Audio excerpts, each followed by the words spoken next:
In the next One Piece, pirates do some stuff. In the next One Piece, stuff will get rough. In the next One Piece, Luffy's gonna try. In the next One Piece, people might die. Oh no! King of the What Now's gonna take you down. Gonna take you down. Marineford Arc, yeah, it's getting hot now. It's getting hot now. King of the What Now's gonna take you down. Gonna take you down. Marineford Arc, yeah, it's getting hot now. It's getting hot now. We've got a multi-act season, 1, 2, 3. So come aboard to brave this sea. Supernovas and mystery. Warlords, wars, and tragedy. King of the What Now's gonna take you down. Gonna take you down. Marineford Arc, yeah, it's getting hot now. It's getting hot now. Celestial dragons, lowest of low. Overwhelming enemies, it's time to go. Luffy's gonna fight for his big bro, so now it's time to start the show. Hello, fellow prisoners of Impel Down, and the lovely jailers as well. Lovely is a word. Domino jailers. is very lovely, but the rest of them, get out of here. Too much. I don't like them. Gab, all guards are bastards. Welcome! Welcome to King of the What Now, episode 101, a One Piece podcast starting from the very beginning, and also your only source of One Piece themed soda drinks. Usopp's is root beer flavored. Nice. Yeah. Also, you said this was episode 101. I guess you could tell people that we are giving them the One Piece 101. Yes, absolutely. Welcome to One Piece Academy. I hope everyone brought your textbooks, and all of the questions will be about Django. He's a wonderful character, so I hope you all prepared. I'm the ghost of the show, Kat, who is stealing Joel's moment of introduction because we got sidetracked. Absolutely. Anything else about you this episode in particular? Nah, I'm just a thief. Lock me away on level 1. I'm not really clear on what crimes are worthy of which level, just that the criminals are supposed to be worse the lower you get. It's by bounty. So, like, how many crimes have you been caught for, basically, more or less. I'm your host, Joel, and also, I'm a manticore that only talks about 2 things, strangely enough. I list different types of underwear, and I list different types of cuisine. I alternate between the 2.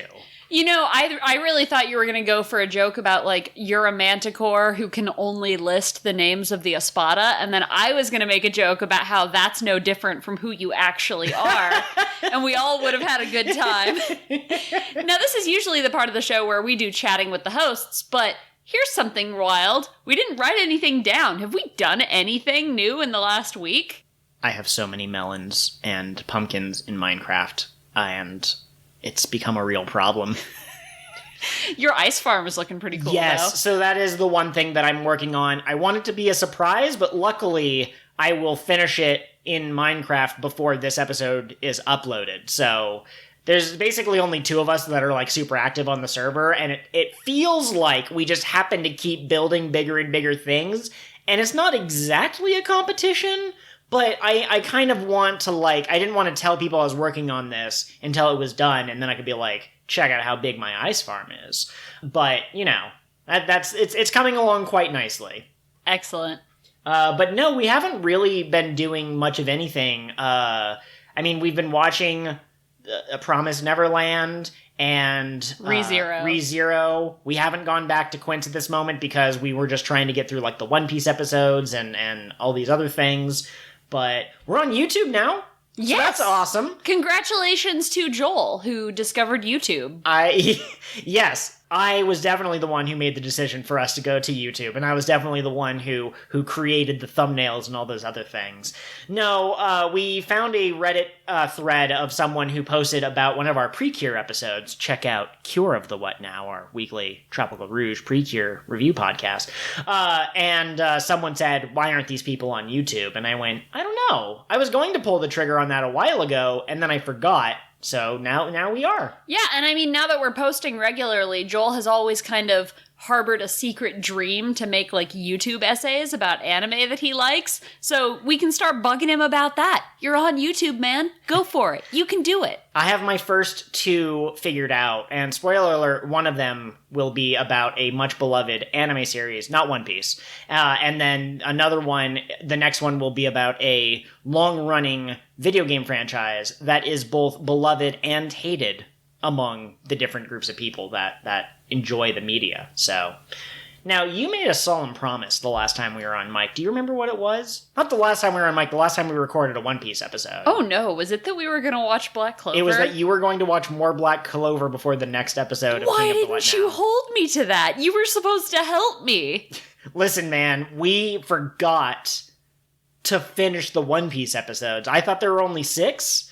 And then suddenly there were 7, and it was time to record, so we had to kind of like, okay, watch the 7th one. We didn't even have time for it, but I let's make this interesting. Okay. What will we have to do on episode 102 of King of the What Now if we haven't yet watched another episode of Black Clover? Okay. If we haven't watched another episode of Black Clover, we have to take a recommendation for the worst isekai show there is, and we have to watch the first 3 episodes of that. Okay. Absolutely. That's also a very insidious way to get engagement on social media. I love that part of you. In many ways, you are Robin, but every once in a while, your trickster side emerges, and I go, oh, she does have a little bit of Nami in her. You know, it's funny. I actually was only thinking of Good Buddy Trey, because, like, we get a fair number of downloads, I'd say. We're not like the biggest podcast, but we have a reasonable following. But because we only interact with so many people regularly, I kind of think of those people as like the only listeners we have. So when I said that, I was like, oh, Trey's gonna love this. Trey will have a suggestion for us. But if you're not Trey and you have a suggestion, you know where to find us. Absolutely. And we are always looking for people to discuss One Piece with. I mean, what kind of nerds start their own podcast about a very specific series and don't want to talk about it?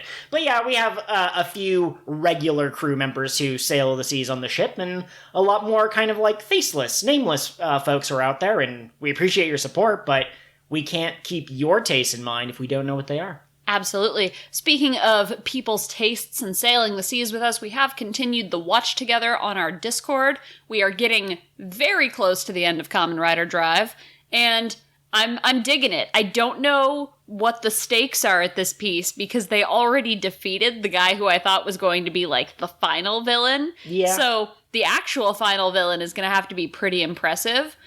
I will say we watched one of the movies last night, the Grand Prix Yeah, movie. it's a big crossover summer movie that involved like at least the characters from like 5 other series displayed prominently, but many more than that in the background. It was so good. It was funny. The designs were cool. And I've identified my next Kamen Rider season. I will be watching Kamen Rider Decade. And my next season will be Kamen Rider Blade. Blade. It was... Slade. Yeah, I'm liking Kamen Rider Drive. Like I said when we first started watching it, I'm not as in love with it as everyone else seems to be, and that's okay. Different people have different interests, but I am really liking, there's a bad guy named Heart, and I like him a lot. And that's basically all I have to say on that.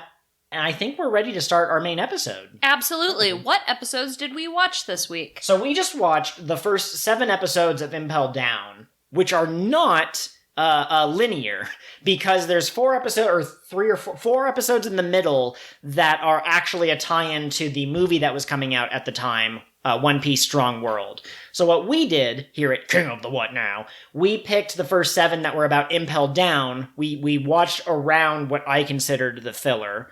And then next week's episode, we will cover those 4 episodes that are kind of tie-ins to the movie, and then we will also watch the movie and episode 0. I'm not sure, I don't think that was an episode in canon, I think it's like a special, and we're going to have to figure out where to watch that. But yeah, next week it'll be a Strong World episode, and this week is all about Impel Down, episodes 422 through 425, and then 430 through 432. The succinct summary is pretty simple. Luffy is trying to infiltrate the prison, Impel Down. He's causing a ruckus. Not on purpose. He wanted to be sly and quiet, but he ran into someone else who had escaped from their cell, Buggy the Clown. A certain flashy man. Yes. And together they started to descend down the prison. The prison is basically a giant tower, but the top of the tower is at sea level. And then as you go down, you have criminals with larger bounties, more dangerous criminals. And it's split into levels, much like Dante's Inferno. Each level is has a different punishment. And so level 1 is the Crimson Forest, level 2 is the Wild Beast Hell, level 3 is Starvation Hell, level 4 is the Boiling Heat level or something like that. And the Oda's doing something tricky here. We don't actually know what the next level is called, but it's heavily implied that level 5 is like the Eternal Hell or like the Isolation Hell, and that's where Ace is being kept. So Luffy is fighting his way downward, the guards and the dangers get stronger on each level, but strangely enough, he keeps running into friends. Not friends, he runs into allies. First is Buggy, who is able to get past the Crimson Forest because he ate the Chop Chop fruit. Then they run into Mr. 3, who ate the Wax Wax fruit on level 2, and he's able to make keys to any cells that they wish to unlock. And then on level 3, we get Bon Clay, who is lovely friend of Luffy. Like, as soon as he heard that Luffy was here, he ran off in that direction to save him from the... Whereas Buggy and Mr. 3 are maybe a little less inclined toward helping. Buggy and Mr. 3 have spent their entire time trying to escape, but they end up getting pulled along with Luffy's bullshit, more or less. And that's basically it. We do have a little bit of interaction between some of the different jailers that exist here. So we have a lot of characters to discuss in new characters that we met. But overall, Luffy's causing a rampage, and it seems like he's going to be the first person in history to have breached the impregnable fortress. But we are given a piece of information that there was one person who escaped 20 years ago who is canon, but isn't canon. I thought I remembered when I was reading the manga that there was no mention of this character, Shiki the Lion. But I believe that Oda has said that Shiki's escape from Impel Down is canon, and he is out in the world, but he didn't do the thing that he does in Strong World, because, spoilers, he's the main villain in that movie. So, I don't know. It is canon that they had one prisoner escape 20 years ago, but we don't know anything else about this character. Absolutely. And that's been your succinct summary. So, Joel, did you like these episodes? I like these episodes a lot. There was some good comedy in here that I did not expect from Luffy and Buggy. Like, they were arguing like the like siblings that had grown up together, even though they've only ever had the 2 interactions. You know what I think it is? And Buggy himself even kind of mentions this, but Luffy is so much like Shanks that it's just really easy for Buggy to fall into that pattern. Because he and Shanks were like childhood friends, rivals? They were pirate apprentices on the same ship, and they didn't get along. Absolutely. They were polar opposites. Which is really interesting, because we have another relationship of polar opposites teased much earlier in One Piece on Jaya. Luffy and Blackbeard seemed to be on the same level on some places, but in other places they vehemently disagreed with each other. So I wonder if Oda might be doing the kind of thing that the Naruto author did, or the Bleach author did, where you have groups of people that are just destined to always be at war with each other. I don't know, but... That's an interesting thought. You know who else liked these episodes? Who's that? Me! Perfect. Impel Down is the third best arc in One Piece. I was going to say second because I was going to say Thriller Bark is first, but then I remembered Davy Back Fight, which to me is the ultimate representation of what One Piece is. But no, it's a really good arc, lots of strong characters, cool action, great humor. I love this arc. I'm so excited to really get into the meat of it, like dig your fingers in. So yeah, I'm pumped that this is where we're at in the series. And I feel like the show, up to this point, each island kind of feels like a one-shot D&D campaign. Sure, yeah. Like, there's clear objectives, there are stages that the player characters go through, and they meet ally NPCs who assist them in reaching the objective, right? And, of course, enemy NPCs that they have to take out. But as you move forward from this fight, things get bigger and bigger, and they kind of lose that self-contained feeling, and this is my favorite version of One Piece. This is One Piece at its best. Absolutely. It's amazing, too, because in that same way that you were just talking about how the Arlong Park arc feels fairly distinct and separated from the ones that came before it, except for the fact that we had a little bit of tease of Nami's backstory. But for the most part, these islands do feel distinct from one another, and the story arcs don't really interact with each other. But what we get here in Impel Down is Luffy running into, in ascending order, people he's met before. So Buggy is, I guess, kind of the weakest or the smallest fish of the enemies that Luffy has faced in the grand scheme of things, and he's the first one that he runs into. Then he runs into Mr. 3 and Mr. 2, and that kind of makes you wonder, what about Mr. 1? And also, there's a character, I don't know why the animators are choosing not to show us the face of the person when we only know one person with a hook for a hand. And the scar on his face, which we kind of saw in the light. So, but there's a character who's on the same level as Ace and another character, Jinbei. We have to talk about new characters in a second. But it seems like all of the high-ranking Baroque Works agents are here. And it does also raise the question, are there anyone else that we might be able to run into? The Sky Island people seem to be completely separate from the Blue Ocean people. And after that, no one from Eni's Lobby or Water 7 would be arrested as villains. And do you think, I can't remember what Foxy's bounty was, but it's not high enough that he'd outrank Mr. 2, I don't think. No. So, yeah, but it's really interesting that Luffy has made all of these connections, and through various schemes and plots and desires, they are kind of all on Team Luffy without wanting to be on Team Luffy, with the exception of Mr. 2. One thing I did forget to mention for my succinct summary, this might or might not be important, but when Hancock went down to visit Ace, because remember, she told the Navy, I'll help you in this war against Whitebeard, but I have to see the prisoner first. So she's taken down to him, and while all the jailers are distracted by all the other rowdy, gross prisoners, she's able to quickly tell Ace that your brother is coming. He's here. And Ace is like, what? My brother? That's amazing. So that's just something else to add on to there. Absolutely. If you're ready to move on to new characters and info, a piece of new information that we didn't write down, but I want to take note of, Denden Mushis can be cameras, too. That's true, yeah. We've only seen them used as phones up until this point. So we see these little tiny surveillance Denden Mushis with their giant eyes, and they go like, pero, pero, pero, as they're looking around, right?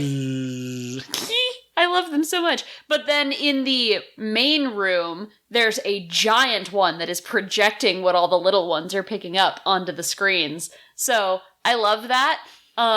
There is a cover story that I think I've talked about on the podcast before. Not even a cover story, just like cover art. Oh, right. Yeah, this is because people can send in their request out, right? I think it might have been one of them. Yes, and it's Dragon with a bunch of Denden Mushis who have had, like, the Denden Mushi equipment taken off, and he's watering them, and they're all really happy. And, like, we just came from an arc where we learned that the world government is cool with human trafficking, so they've also got all these enslaved snails. Sure. Yeah. Absolutely. And it just... On one hand, it's like, haha, what a quaint little piece of world building. So cute, funny snails. And then you think about it and you're like, they are taking advantage of animals so that they can have better technology. This is horrible. Well, and here's another thing. We also found out that Hancock's charms, because she has to basically make someone get the doki doki heartbeat or heart thump before she can turn them to stone. In order to get Luffy out of her cloak, she is taken into a room where she's going to be stripped and searched. She uses her powers, and it works on the surveillance Denden Mushi, which I mean, I guess some part of me wants to say maybe it's the infatuation of the people on the other side of the camera that can cause the snail to get turned to stone, like it's transmitting those impure thoughts. But the other alternative is that these Dendenmushi, like, recognize human sexiness or human demureness or whatever, and that's just kind of strange to me. Maybe Hancock's charms are so powerful they just transcend species. Like, I guess so. They've done studies on babies that have shown, like, babies prefer to look at beautiful faces. Really? Mm-hmm. So it's not even like an attraction thing, it's just creatures like to look at things that are symmetrical. Okay, yeah, absolutely. Do we want to talk about the jailers, the various people who run Impel Down? Yeah, let's do that. And I want to make a quick note. The first time I saw Impel Down, I kind of looked at Joel and I was like, so these are Nazis, right? And Joel was like, yeah, they're pretty clearly Nazis. But since having watched more Kamen Rider, I have discovered that the OG Kamen Rider had a set of enemies called Shocker. And Shocker was kind of a parody of the Nazis to stop people from feeling sympathetic toward them, right? It was supposed to, like, make fun of them and make them out to be evil. Depower them, more or less. Right, so that people would grow up to be anti-Nazi. And as you move through Oda's work, you can see a lot of Toku inspiration that comes up, especially in later arcs. There's some huge Toku stuff. And so it makes me wonder, did he model them after Nazis on purpose, or did he model them after silly Sentai villains, which are modeled after Nazis? Yeah.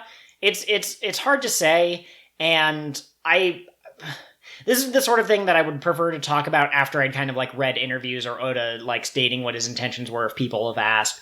But there is something to say about the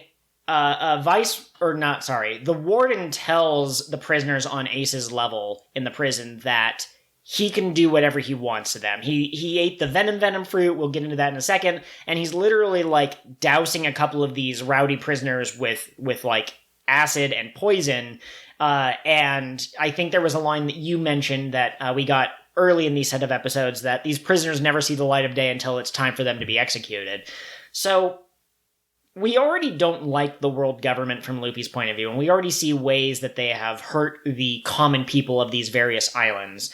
And so it wouldn't surprise me if these people were put in these kind of, like, sleek military outfits, because that's kind of like the culture of Impel Down. Like, they literally have less humanity than even the other world government assholes, more or less. But it is quite the choice, and there are a number of parallels, and I just can't ignore that. That's got to be intentional. But like you said, is it an homage to something else, or is it a direct parallel to? Either way, I've seen this as proof that Oda is problematic, right? Which people are always going to come up with, but they're very clearly villains. Yes. And so I'm going to say, if you're painting this kind of behavior as villainous, you're probably not on that team. You're probably not pro-authoritarian nonsense. Absolutely. So we can kind of introduce the main players of the guards, and I was thinking we could talk about them in the order they were introduced, if that's cool with you. Okay. I don't quite remember the order. I think the first one we met was Hannibal. But if we get them slightly out of order, you don't have to DM us and let us know that we messed up. We're going to try to go in the order that we meet them. Yeah, so Hannibal.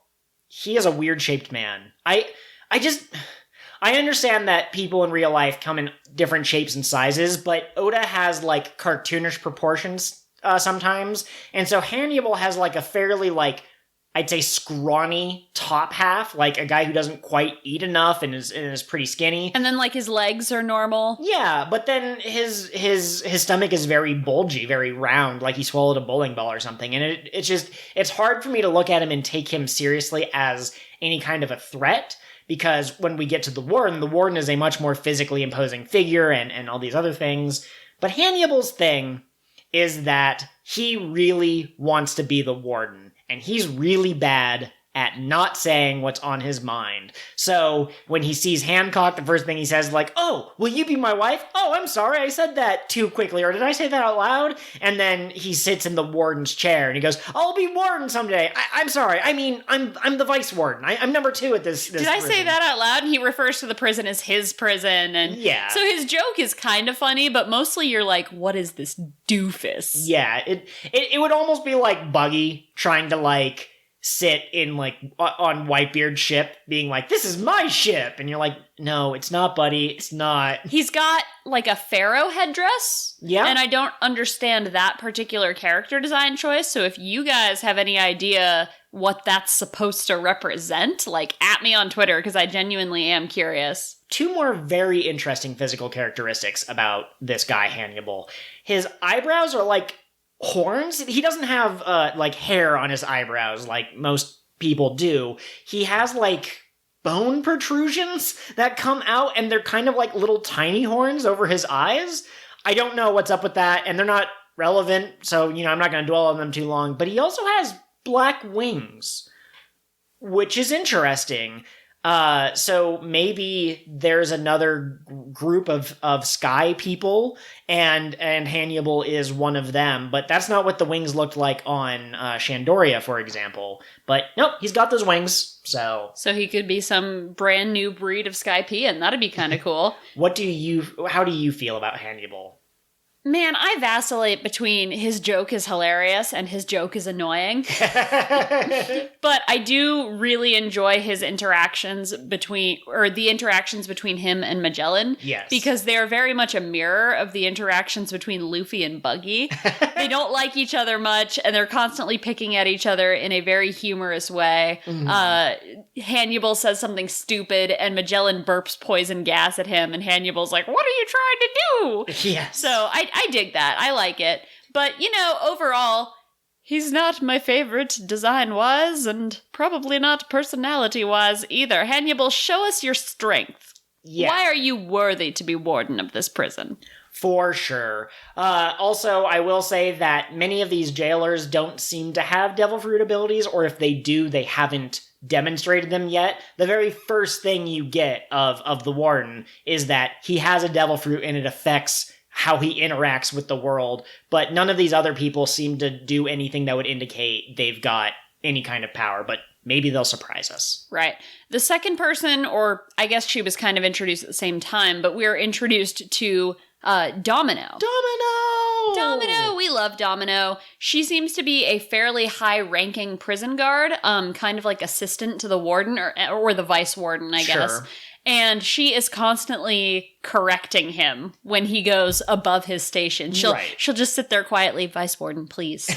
Yeah, she's just like a regular human girl. She's not especially big or beefy or skinny or anything like that. She wears sunglasses and has blonde hair, and she's basically the straight man in the comedy goings-ons. But she's just she's just really cute. I don't know what else to say. I'm head over heels for Domino. Joel and I have been writing a story together for many, many years, pretty much since we met, and we have a character who physically looks a lot like Domino. So when we got to this arc originally on my first watch through, Joel was like, it's Evil Scarlet. And I was like, it is Evil Scarlet. Hell yeah. So she's one of our favorite visual designs in this arc. Absolutely. I think next we technically met, and these aren't jailers, they don't have individual names, but we meet the Blue Gory. I love them. Blue Gory is short for Blue Gorilla, which I love that. Like, what a cool name to get out of the thing that they are. They kind of resemble... So they're called gorillas. They don't look much like the gorillas of our world, but when I look at them, I kind of think... That's sort of how I imagine, like, the Abominable Snowman or the Yeti looking like. They're these blue creatures. They can run on all 4 legs, or they can stand upright. They seem to be proficient with axes, and they are animals that have been tamed or employed by Impel Down. They don't seem to have eyes or mouths. Like, where their face would be is, like, the imprint of a black skull. But we haven't seen any of them, like, open their mouth. So Yeah. I don't know what that's about, but they hunt sea kings in the water around Impel Down, and they fight escaped prisoners, and They're fairly strong compared to Buggy. He busts out a new move where he basically keeps splitting himself into pieces in order to like raise the Blue Gory into the air, and then he drops it on the ground, and it gets up, and he's like, oh my gosh, it didn't take any damage. But Luffy beats it in one punch, and so, Buggy, you continue to impress me every day. And then Buggy's like, we gotta get out of here before the rest of them. And then he turns around and Luffy's beating the rest of them up and he's like, already? So, in addition to the Blue Gory, we are going slightly out of order. I think we meet Magellan first, but there's a smaller man named Saldeath. But the way the Japanese language works, they don't have the TH sound, and they don't have the just the L sound on its own. So the way he says it in Japanese is like soru desu, but that also sounds like soru desu, which means I am a monkey. So when he introduces himself, Luffy is like, oh, you're a monkey? And he goes, no, my name is Saldeath. And Luffy goes, okay, monkey man. But he looks like he's maybe like 2 feet-ish tall. He has like a pitchfork trident kind of weapon, and he's the commander of the Blue Gory. He seems to be fairly intelligent. He trapped Mr. 3 and Buggy and Luffy by using the labyrinthine prison to his advantage. Doesn't seem to have any fighting skills. I think he also might have those same black wings. Yeah, maybe? and he's got horns as well, but his are attached to his helmet, so I don't know. Yeah, does he have the horns coming out of his body, and he puts the hat... like, he pokes the hat through the horns, or are the horns part of the hat? We just don't know. But after that, we get to meet the man, the legend, Magellan, also known as the King of Shit. He ate the venom fruit. He is a paramecia, not a logia. His body is not made out of poison, but he seems to be able to produce it and control it. He has an attack where he created, like, Hydra heads that came out of him, and he seemed to be able to get them to actually, like, move around like actual snake heads might. He loves poison. And he eats poison every day. And people are like, you're not immune to poison, though. And he's like, yeah, but I'm a poison man, so I should eat poison. And that causes him to have a lot of digestive problems, and he is constantly in the bathroom. He spends 4 hours out of his day actually working. The rest of it is dedicated to sleeping and breaks and being on the toilet. But he's dependable when the time comes. So he's also very physically imposing. Character sizes is hard to gauge in One Piece, but like Domino and oh no, I forgot his name. What's his name? Momonga. He has such a good name. Momonga and Domino and Hancock seem to be realistically sized compared to people of our world, and Hannibal seems to be a little bit taller than that, I think, but Magellan looks like he's like 12 foot tall. Could you check how tall that is in meters so that our European and Mexican friends will Absolutely. 9 feet 2 meters. 2.743. Okay, yeah, he's 2.743 meters tall. He's very big. He also has wings, I believe, same black wings, and he has these kind of sick-looking horns coming out of his head. And he ate poison, and he doesn't really... I can't really put my finger on how he is as an individual character, because like you said, the comedy comes from the way he and Hannibal interact with each other. He seems to be a fairly no-nonsense kind of guy, and he is not above, inhumane treatment of the prisoners, because why should he treat prisoners like people? To be fair, they were being nasty to Boa Hancock, so he is a defender of women's rights. He's a champion of women, okay. Yeah, thanks to him, women can rest safely. The interesting thing to me about Magellan character is that when he's introduced, it kind of feels like he's another Foxy or Buggy or Hannibal, like a joke character, because he's pooping all the time, and he says the line about, like, I'm a poison man, so I gotta eat poison soup.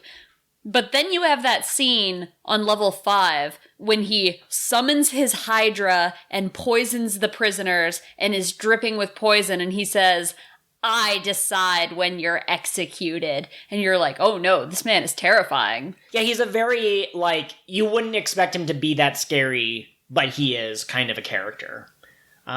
We don't have much to say about him because right now he's just kind of playing tour guide, but I will say that the guards keep trying to reach Magellan, and he's with Hancock, and he doesn't have a Den Mushi with him, a transponder snail, so they can't reach him, and so Luffy's been catching a lot of breaks, on his journey down into the prison. Yeah, he hasn't had to fight Magellan. Now, the final chief guard we meet. Yeah. Also, really quick, I just want to say, I can't remember if we mentioned it or not. Saldeth has the horns, and he also has the black wings. Yes. Okay.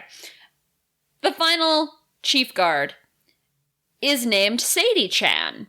Now, normally the Chan wouldn't be part of their name, but she insists. Sadie likes to torture people and has a very intense reaction to the screams of pain she hears after she hits a Marine in the face with her whip. I hate Sadie Chan's character. There's no point for her to exist except that Oda wanted a character who is clearly BDSM incarnate. She wears tight-fitting, pink leather, but she leaves her stomach and her underboob relatively and her view. Hips. Yeah, those are some assless chaps. Oh, I wasn't even paying attention to that. But yeah, she's got red horns, and she has what was that from? The mayor's assistant from Powerpuff Girls. You can't see her eyes, but you can see her lips because she has such wavy hair. But yeah, and her reaction to other people's cries of pain are clearly meant to be sexual and enticing and ooh. But no, I hate her. She has a koala that seems to follow her around, that the other Marine... Because some Marines show up and they're like, let us handle this Luffy thing. And she goes, that will make Impel Down look bad. We will handle it. And they all look, and there's this creature looking out from behind the door, and they're like, is that a koala? Side note, it's like an orange koala, and I didn't think koalas come in that size, or in that color, but I guess people recognize it from its shape or whatever. But that will come into play in later episodes of the podcast when we discuss the things that are on level 4 and below. But basically, she has a very specific position, same as how Saldeth is in charge of the Blue Gory. She has her own thing related to that. But yeah, she's something else. Oda definitely worked to convey her character through her outfit and her mannerisms, and I just don't like it. We kind of mentioned, her outfit is devil-themed, and apparently it was red in the manga, so it was even more devilish, and she's got a pitchfork. In the anime, it's hot pink, and personally, that works for me. I would wear that outfit, in my own home, where no one could perceive me. But, it's a pretty good... I like the color choices that they go with in the anime sometimes, even though they don't always perfectly match up. Yeah, I think the red fits better with a devil theme, like you said, but I think pink works better for the kind of character she acts like. Mm-hmm. So... Yeah, she's very childish, despite her, haha, I'm a dominatrix who gets a sexual thrill from causing you pain. Wanting to be called Sadie-chan is specifically, a childish kind of thing. See, I assumed it was a cute thing, and so she was basically doming and being you will call me what I want, and she enjoys inflicting that pain on people who can't follow the rules, because that fits into her whole philosophy. Yeah, could be that, too. We did one more thing really quick. When I can't remember who it was, someone, I think, was talking to Hancock, and they said that the deeper you go into the prison, the worse the criminals get. And at one point, he showed a couple of faces, and I believe... I really should have taken a screenshot, but I believe that it kind of shows Ace's face. It shows another man in shadows that we're going to talk about in just a second. You see a figure that you could identify as Crocodile if you knew you were looking for him. And then another figure wearing a hat, and I think they had a cigar in their mouth. Remember that. That's going to be super important later. Good foreshadowing. It's Oda at this point knew how the arc was going to play out, and he put just a little taste of something that's going to be super important later. But... the Triangle Man needs to be talked about. We have finally met the 7th of the original 7 warlords at the time that One Piece started. First Son of the Sea Jinbei. Yeah. Which is a cool epithet, Yeah? How old is he? Why is he the first son of the sea? Yeah. Is there like a second son, or is there like a daughter? Is there a family? Like, I legitimately don't know why he's called that exactly, but no, he is good friends with Whitebeard, and he, like Hancock, became a warlord for political reasons. And it seems like he is worried about what will happen to Fishman Island if something bad were to happen to Whitebeard. That's why he refused the call to go to war. That's why he was locked in Impel Down, and he happens to be in the same cell as Ace, and these two know each other. I believe that they acknowledge that at one point they almost killed each other. We don't know the context, but apparently they know each other. And when Ace mentions his brother, Jinbei goes, oh, the one with the straw hat. Yeah, you talk about him all the time. So they know each other. They're on first name basis. Yeah, but that's some really interesting information that Fishman Island is kind of under the protection of Whitebeard. Yes. And also Jinbei's point that what is going to happen when you create a power vacuum if Whitebeard is defeated? Like, don't you care about the world? And no, the world government cares about their own how people perceive them, and they can't be perceived as all powerful if there's pirates running around unstoppable by the Marines. So it's very interesting. Okay, listen, we didn't start this podcast to hate on other shows that are not One Piece, but I would say that of the big three, the classic big three, I know that lots of people are looking for the new big three, but One Piece, Naruto, and Bleach, I read all of those at the beginning. I eventually dropped Bleach, but I finished Naruto, and obviously I'm still much into One Piece. But I feel like the world of One Piece feels like an actual world.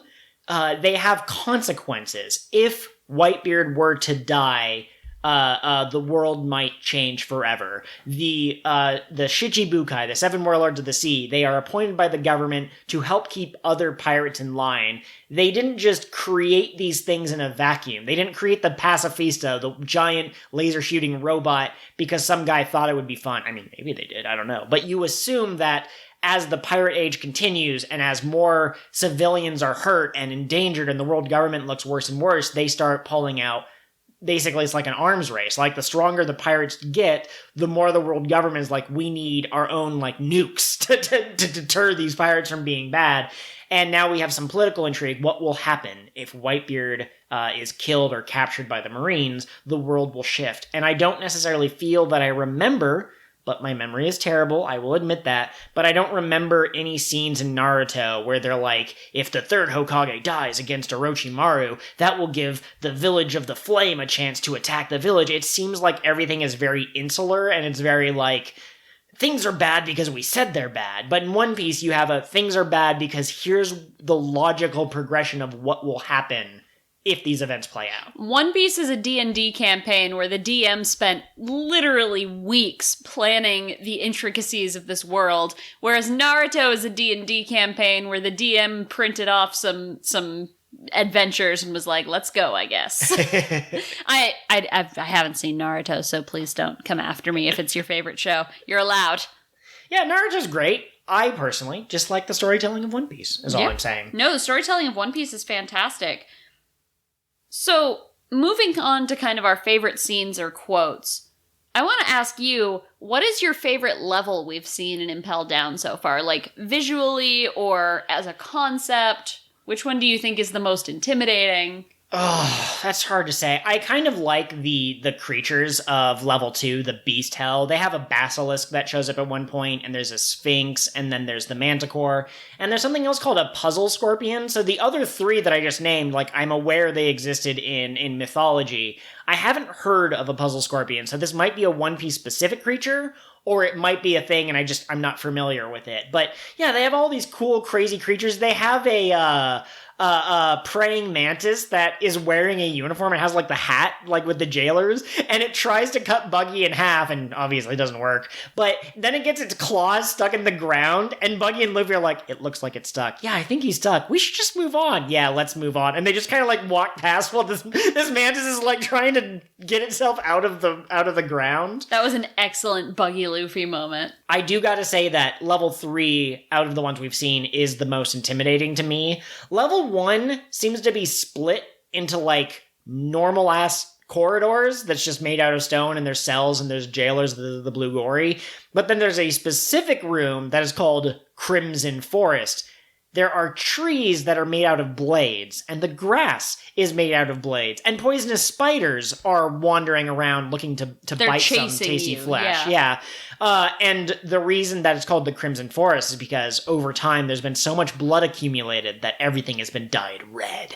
That's a really, people would call it the Crimson Forest, and that is something that would logically happen from if people kind of got in there. But again, it doesn't seem like everyone gets pushed into the forest. Well, and something Buggy mentioned, which seems contrary to what we understand of Impel Down, is that he's been taken to be tortured on other levels. Yeah, he went to level 4, like the burning level or whatever it's called. Right, and he's been through the Crimson Hell, and I think it was implied that he's been on the animal floor at least once. Maybe. So it seems like maybe the prisoners are tortured in turns. Maybe. Which actually... So I know this is a show, it's not real life, right? But one of the problems I've had watching this is... I'm a behaviorist, right? So punishment should serve a purpose. If you have prison, the idea should be that it reduces crime. But if they're going to be in this prison for the rest of their life, and you're just doing these horrific torture, what is the point? What is the point? What are you trying to achieve? And I think what they're trying to achieve is they want Impel Down to have such a horrific reputation that people kind of don't do crime, but people are doing crime anyway, so it's not working. Abolish Impel Down. Well, and from Luffy's point of view, I know he's not the most, well-read person. There's been many times when he's like, why would I read a newspaper? Robin's the newspaper girl. But we haven't been given any indication of how scary Impel Down is on the inside. We've been told it's inescapable, because no one's escaped except for that one guy. But I don't know if the torturing of the prisoners serves any purpose because they don't announce, oh, today we boiled a man alive. So to me, I would assume that the point is the inhumane treatment of these people in order to show that the Impel Guard people themselves are basically all Sadie-chan to some degree or another in their hearts, and the way the world at large cares about, prisoners, or pirates, I guess, because, you do a bad thing, you don't get to live, and, depending on the crime, and depending on the reasons why they committed a crime, and depending on how the world government defines crime, that's not very fair and just. Remember, One Piece is, at its heart, very political. Everything is political to some degree or another, but One Piece specifically has so much specific corruption in the government, so much nasty shit that Spandam and Axehand Morgan and Mizumi, I can't remember which one, but there's been so much crap that Oda is trying to tell us that the ruling class of this world are not bad. Good. And that kind of sentiment, the ruling class is bad, is what revolutions and massacres are built on. So people who say that One Piece is not political, they can go eat Luffy's straw hat if they want. No, they can't. That's his treasure. It's funny. I actually just finished reviewing episode 96 of the podcast, which probably will have gone live by the time this one.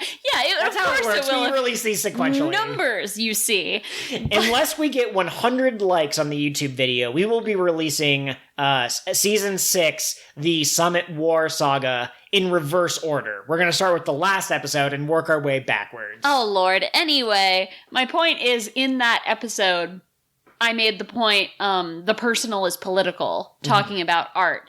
And, I think it's going to keep coming up on the podcast, not only because as we move through the story, the politics of the world exert greater force on Luffy and his friends and what they're doing, but also because we're getting into the end game, right? And the Marines and the world government have a pretty vested interest in Luffy not finding the One Piece and kicking off another golden age of piracy. Yeah. So there's that. Well, and you have speculated that the One Piece is a weapon or can be used as one. What would the world government seek to gain from keeping pirates from getting some world-ending weapon that could be used to end the world. Yeah. Going back to what you were saying about Impel Down, though, I really do think that the point is that they like it. Pretty much, yeah. They hate these people who have defied them, and by they, I mean the world government. They hate these people, and they get a thrill out of seeing harm done to these people. Yeah. And that's something. I will say it is interesting that Momonga comments on how terrible this place is, so I do think that there is a distinction between the Marines and the Impel Down staff. And I mean, we already know, like, Kobe is in the Marines, Garp is in the Marines. These are two people who, as far as we can tell, are fairly good people, but the system as a whole seems to have a lot of problems. And who knows, at the tippity top, Sengoku the tippity top? Probably, but, like, he seems to be okay, but I don't know. There's got to be some level of responsibility for the organization as a whole. So. Absolutely, yeah. A quote that I wrote down as a favorite was, "He keeps gaining friends as he descends deeper," the guards talking about Luffy. That was Sol Death specifically, yes. Yeah. And first of all, I think that that's just Luffy as a character, right? Everywhere he goes, he makes friends. But that's also kind of emblematic of what we were talking about with the problems with the world government. Luffy makes friends everywhere he goes, and he gains allies everywhere he goes. Everywhere I go, people always know to join my revolution and punch some foes. Oh dear, I almost finished the actual lyrics to that song. Oh no, don't do that. Don't do that on the podcast. But no, Luffy is a genuinely good person, and he believes in freedom and dreams, and so when he interacts with someone, it's very much from a place of, you do you, man. And people respond to that. And so he's going to continue to gain allies, probably powerful allies. You pointed out, because stronger people are deeper, the deeper he goes, the stronger his allies get. He's going to keep doing this throughout his journey, and that's how he's going to become the king of the pirates. Not because he's trying to get a following, but because he believes in everyone's right to be as free as possible. For sure. Also, for anyone who likes to, I don't know, keep track of things that might be foreshadowing, Saldeth commenting on Luffy making friends everywhere he goes will be directly paralleled by another line spoken a little bit later in this saga, not this arc. I will say really quickly, we don't have time to talk about every scene in these episodes because we're more of a big picture kind of crew here. But I do really appreciate when Luffy has had an armband since Thriller Bark. Nami gave it to him. He was just like, "Oh, that looks cool. Can I have it?" And Nami's like, "Yeah, it doesn't seem to be worth anything." The thing that Buggy seems to be doing with his life is he's looking for the treasure of the legendary pirate John. And that's how he got captured. He walked into a mine that he thought was like going to lead him to the area, and it turned out to be run by Marines, and they got him. He literally just walked in and said, "What's up, guys? I'm a pirate." And they went, "Well, that's no good."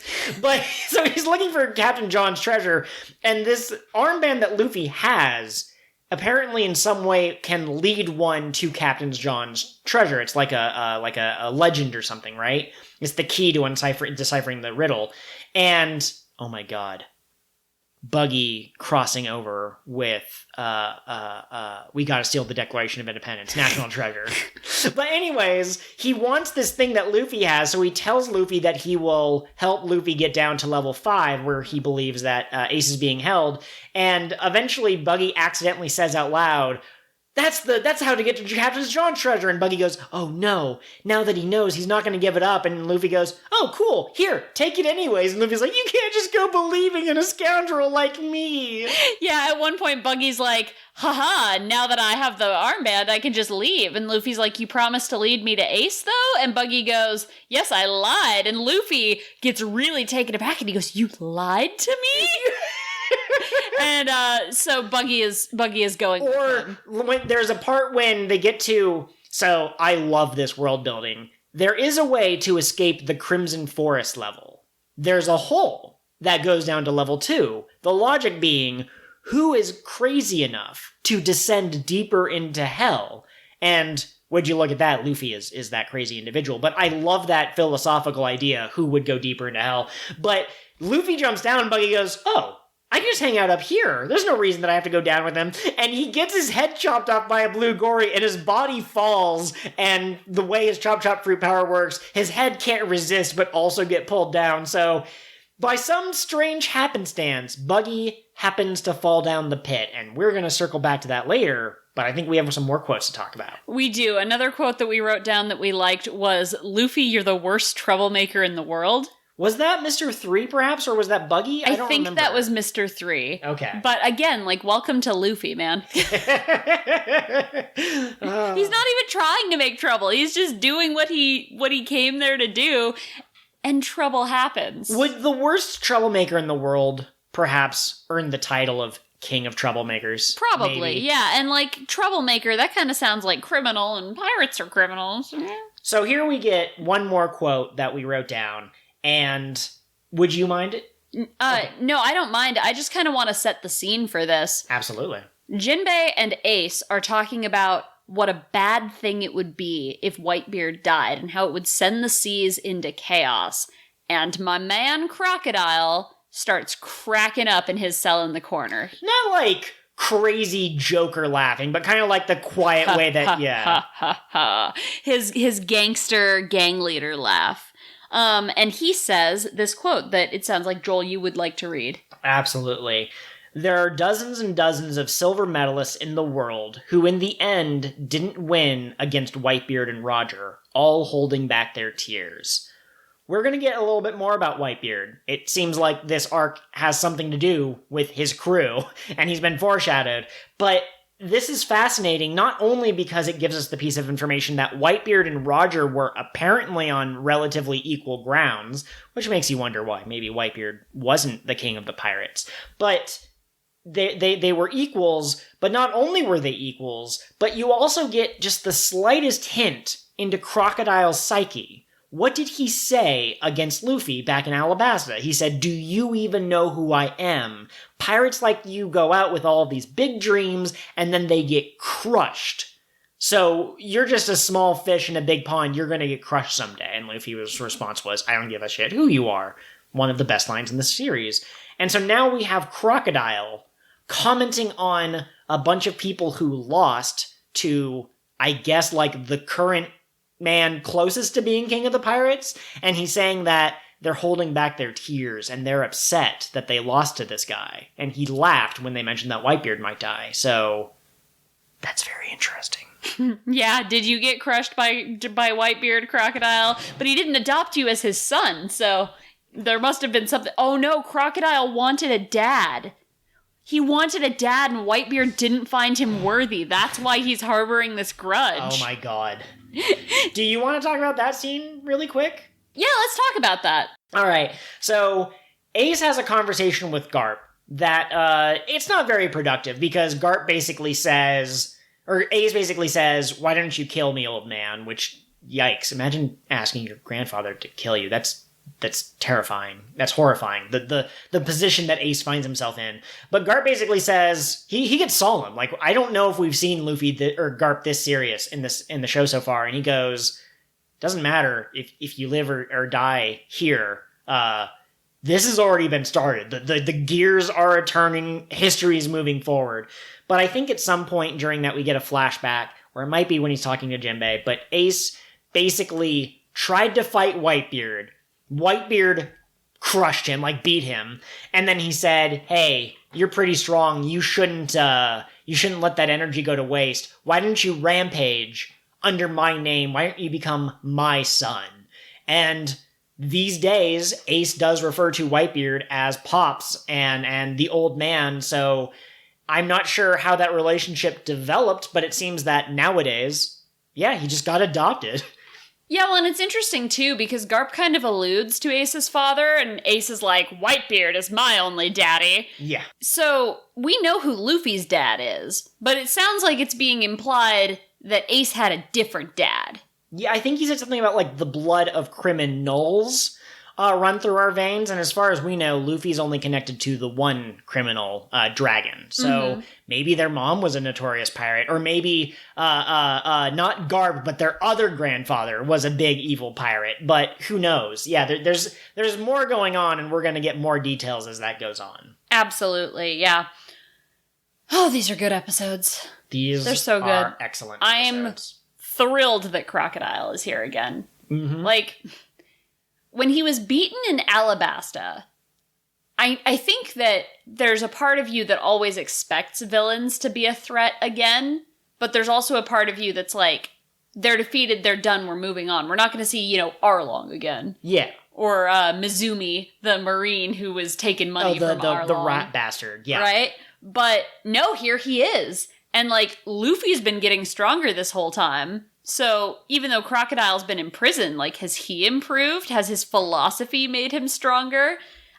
I'm so excited to see what he's doing and how he's feeling and how he and Luffy respond to each other and who's taking care of his banana gators while he's in jail. I need to know how the gators are. This is important information. Does he worry about them? Were they his friends? Also, I think I might have mentioned this at the time when we finished Alabasta, but for those of you keeping track at home, you're like, oh, we've ran into Mr. 3 and Mr. 2, and Crocodile is also in Impel Down. Where are their partners? Because, all but Mr. 2 it was a male-female partner. I believe there was a cover story where Miss Golden Week, I think, managed to rescue all of the others. Not all of the others, the women specifically. And they run a cafe together. Yeah, so Miss Doublefinger and Miss Merry Christmas and Miss Golden Week are all out of prison and they're living their best life elsewhere. So we won't run into them during this reunion of foes. But it is interesting because Luffy seems to be gathering allies specifically. He hasn't yet found a prisoner who's like, Luffy, I remember that time that you beat me and I hate you for it. If anything, Buggy should be filling that role. But both Buggy and Mr. 3 are being dragged along the Luffy train. So when Luffy gets to wherever Ace and Crocodile are being held, what's that going to look like? Is he going to have to fight Crocodile again? He's going to beat him when he busts out Gear Second, and Crocodile will be like, what the hell is that? Will Crocodile escape quietly while Luffy is breaking into Ace's cell? I'm very interested where that might go. Well, and I put this in our notes or predictions for the future section of our docket, but he picked up Mr. 3 on level 2. Yeah. And he picked up Mr. 2 on level 3. That's very interesting. 2 and 3, 3 and 2. So who's he picking up on level 1? Or level 4? Right, when he goes down one level. I mean, I already kind of went through the logic of all of the various major foes that he's fought so far. Also, I don't think any of the Thriller Bark people will be here because they're technically under protected status or whatever. Absalom turned invisible and ran away with Hogback. So, I mean, I guess you get Mr. 1, right? Yeah, I was going to say, I think, it has to be another Baroque Works member because he's been picking up other Baroque Works people, and it would be weird if, like, you got Buggy, and then you got 2 Baroque Works in a row, and then you got some rando, and then you got Crocodile, right? Yeah. So I think by the time he gets to Crocodile, he will have recruited all of Crocodile's underlings. Okay. But then the other thing is, like, we know... Look at me. I'm the mafia boss now. We know which ones got arrested. That's because true, of Khazar stories and because of watching Alabasta. So yeah, I think that Mr. 1 is going to be the person that he picks up on the Burning Hell. And Mr. 1's going to be like, you want to go get Ace? I want to go get Crocodile. Let's go. I was about to ask what his motivation would be because Mr. 1 seemed like a very stoic kind of person who only ever... he felt like the loyal lapdog. Like, he felt like he would do anything Crocodile said, but he didn't really seem to have ambitions on his own. But, if Luffy... Like, I don't know. Luffy doesn't know Crocodile's there. But yeah, Mr. 1 is the only logical choice, but I also can't figure out how they will interact with each other. I'm also curious if Magellan is just going to completely miss them. That doesn't seem likely. Most arcs end with Luffy fighting the boss of whatever group he's going up against. So... is he going to fight Magellan? Is he going to fight Magellan with Ace and Jinbei and Crocodile with him? What's that going to look like? But, is he going to fight him on, is he going to get caught by Magellan before he gets to Ace? Or is he going to be caught as he's trying to escape? Now, let's not jump too far ahead of ourselves. I do have a few more discussion questions or thoughts written down. And this first one is yours. Right? But we were talking about how Luffy has gotten stronger since he's seen Crocodile, and how could Crocodile have grown stronger? But even if you just think of this in terms of a couple of arcs ago, we were at Ennie's lobby, and the fear was that if Robin was taken to Impel Down, they would never get her out. Yes. But now here Luffy is breaking into Impel Down. Like it's no longer a thing. He's just gonna go. Yes, absolutely. Well, and if Robin had been taken to Impel Down, I'm sure he might have tried to concoct a scheme, but the stars aligned and he happened to have a way in now with Hancock's help, and he didn't have that before. Also, Luffy is stronger now than he was before, but it's very interesting. And also, you will notice that I believe that it is Navy headquarters, Impel Down, and Ennie's lobby that represent the three strongholds of marine justice.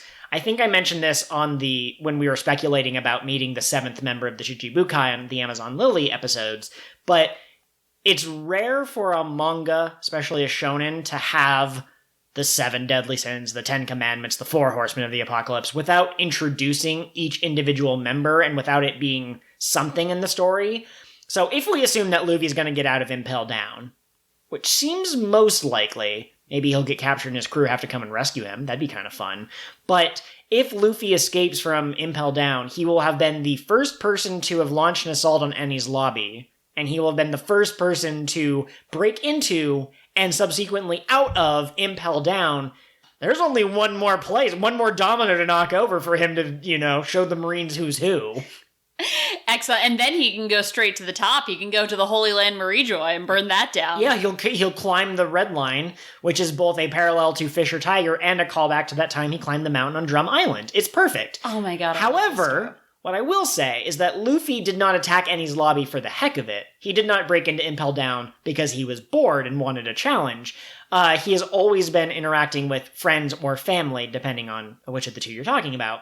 So I wonder what might get him to want to attack Marineford. I do have one last question before we move into thoughts from the crew. So we have seen a gun that ate the dog fruit, which I would argue defies the logic of nature. Might fit for the One Piece world. We have seen robots that can shoot laser beams. And we've seen fantastic Sea King creatures and blue sea gorillas. So are the manticores and the sphinxes of Impel Down and the basilisk, are those actual creatures that exist in the One Piece world, or are they myth and legends as they are in our world, and maybe Dr. Vegapunk or one of his weird science people engineered a chicken and a snake together? They could be weird science experiments. Given that we have had a banana gator, I'm going to say they're just animals. Okay, fair enough. And also I feel like Mr. 3 or Buggy, one of our expositional characters, would have been like, those are the fearsome creatures created by science. I guess that's true. I don't know if they would say it directly like that. Maybe the world government didn't put it on a memo like, hey, today Dr. Vegapunk patented a basilisk. But you're right that one of them probably should have said like, oh, I didn't even think those things existed. But they clearly all seem to share a knowledge of what it is.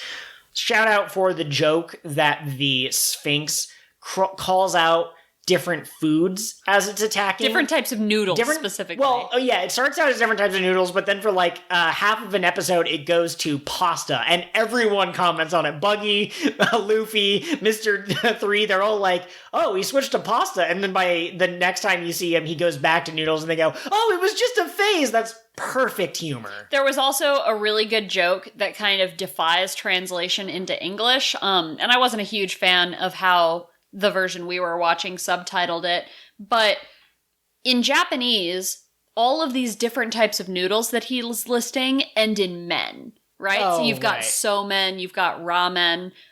The Japanese word for I'm sorry is gomen or gomenasai. So he lists all these types of noodles and he's rampaging and he breaks through the floor, and as he's falling, he shouts, "Gomen!" Which I thought was really funny. It was translated as sorry noodles. Sure. Which is less entertaining than just knowing the wordplay that was going on. But yeah, I wanted to shout that out. I told this story during Annie's Lobby, and if I didn't, my bad. There was a time when I was a bit of a naughty pirate myself, and I was watching fan subs without realizing that's what it was. And when I got to the Kaku-Zoro fight, at one point, Kaku was like, I'm a cube, and Zoro's like, I'll just cut that cube. And the version I was reading, they put a translator's note and they said, there's absolutely no way to take this Japanese pun and make it make sense in English, but they're very funny right now. And so I was just like, okay, I guess I need to learn Japanese and revisit. Man, I want that on a shirt. Like, I want to find the font that they use for editor's notes and put that. There's no way to translate this, but I promise it's very funny. Translator note, you might not understand what I'm saying, but I promise it's very funny. Translator note, keikaku means plan. Joel, I have great news for you. You do? Yes. This week, we finally have thoughts from the crew again. Okay. Although we had thoughts from the crew last week, but there were a couple of weeks in a row where we didn't have thoughts from the crew, so I was excited for you. We were essentially adrift in the Florian Triangle, calling out into the void if anyone had any thoughts about these episodes of One Piece. Kuma had booped our Nakama away. So I will let you take the wheel since this is kind of your segment. Absolutely. Good buddy Trey. I don't know if we've ever mentioned him on the podcast before, but he likes early Impel Down because it's super oppressive in the best way. There's a time crunch, Luffy knows it's going on, and things just keep getting in his way. Which is very interesting because, to me, it almost feels like the maze-like properties of Impel Down are more difficult for Luffy to navigate than these monsters he's fighting. The monsters are getting stronger and he's clearly running out of energy, but at the same time, it's just interesting that the architecture is the final boss. Yes, so and far. Luffy keeps saying, like, I don't have time for this.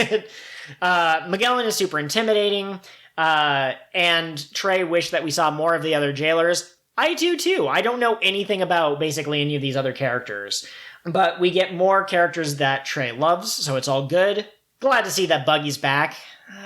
Okay, Trey, I'll let you off the hook this one time. Buggy's allowed to make one cameo, but he better not be a returning character. I also was glad to see Buggy again. I think he's funny. Pearls before swine, I suppose.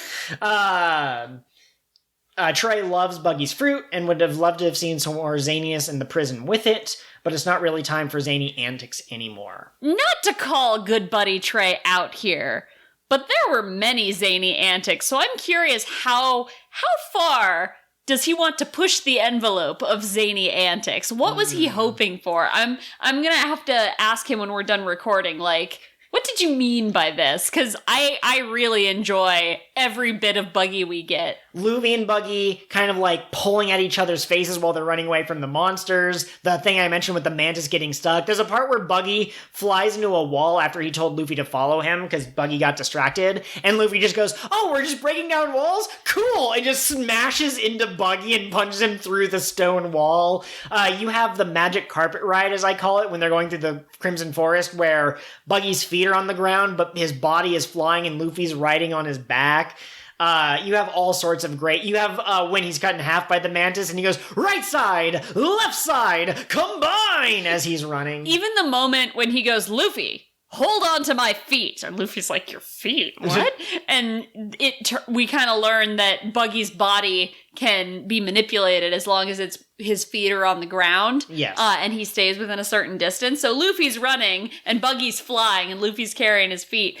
I don't know. I really like it. There's a scene where a hippo eats part of Buggy's body. Yes. And Luffy's like, don't you need that? And Buggy's like, haha, don't worry about it. And then it shows inside the hippo and Buggy just like beats him up. He grabs the uvula, right? That's the right term? Yep. Okay, so it's not a girl hippo. Oh, Lord.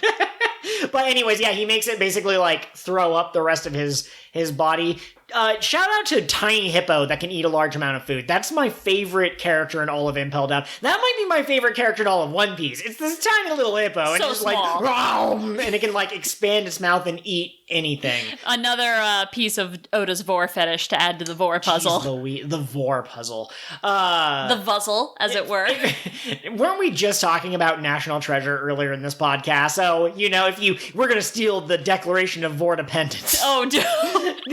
One more thing. That would have been a great last thought, but I just have to point out, I also love when they're being chased by manticores, Buggy detaches himself from his feet, and he puts the feet down a separate hallway, and he has them stamping up and down, so the manticores go chasing after the sound. He's like, aha, we escaped! But then they immediately turn around and see them, and he goes, oh no, it didn't work! God damn it, Buggy. He's so stupid. I love him. Before we sign off, do you have any final predictions for our next set of episodes?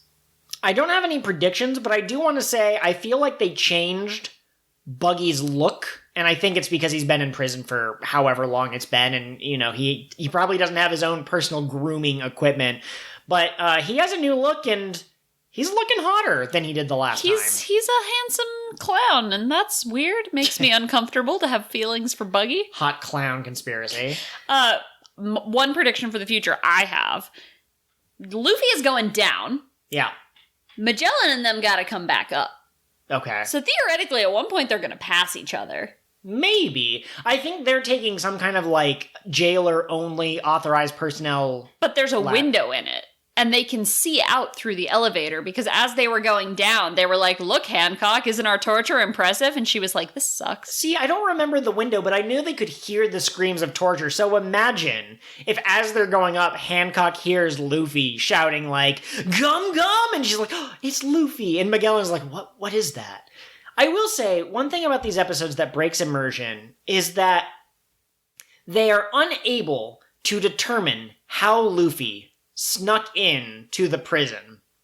And I know One Piece is a fantastic world with there's like a filler character who can change the size of different people, and there's devil fruit powers that can do all sorts of crazy things, but at the same time, they had a woman who said, I'm not going to answer the summons, and then says, you know what, I will answer the summons, but we gotta make a quick stop really quick. And the time that she is visiting is also the window during which Luffy starts rampaging. The camera goes out, and then Luffy starts rampaging. Right. Yeah, it's pretty suspicious, not gonna lie. But at the same time, yeah, I don't know. The people who are like, how did he get in here, are not necessarily high-ranking people. They're kind of just like the grunts of the prison. So maybe they don't even know that Hancock is visiting. Maybe that's not common knowledge. Maybe later, after Impel Down dies down, the world government will look at their papers and be like, Hancock's kind of suspicious. And she'll be like, all right, I'll admit it. I'm Batman. And they're like, of course, the clues were in front of us this whole time. And that has been your doot-doot-doot-doot final thought. Outro goes here. Thank you for listening, everyone. As I mentioned earlier, next episode we will be covering episodes 426 through 429, as well as One Piece Strong World and One Piece Strong World Episode 0. Thanks for listening. Bye! In the next One Piece, Buggy recruits a bunch of level 1 NPCs to fight the beasts of Impel Down. It's clear he's never played an RPG. It's clear you've never played D&D. This is the first move when you wander into a dungeon full of people. Ha-ha! What a great episode of King of the What Now, your One Piece podcast that started from the very beginning and stars these two doofuses. If you want to follow us on social media, Twitter's the best place to do that. I am at KOTWN_pod. And I am at Pirate Ghost Host. Absolutely, yes. We share all sorts of thoughts on there, some related to the podcast, some related to other things. But you can also reach us through email at KingOfTheWhatPod@gmail.com, or you can also find us on Patreon. We would love some subscribers or supporters, whatever the technical term is. Patrons. So fancy and grown up.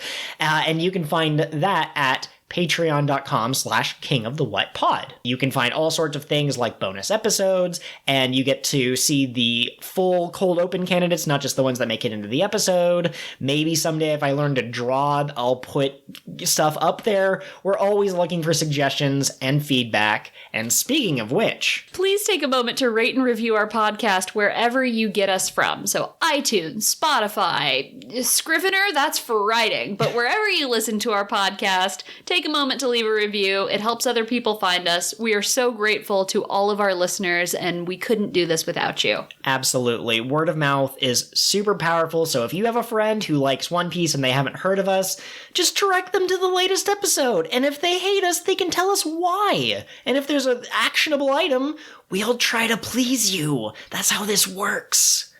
Thank you, everyone. Have a great day.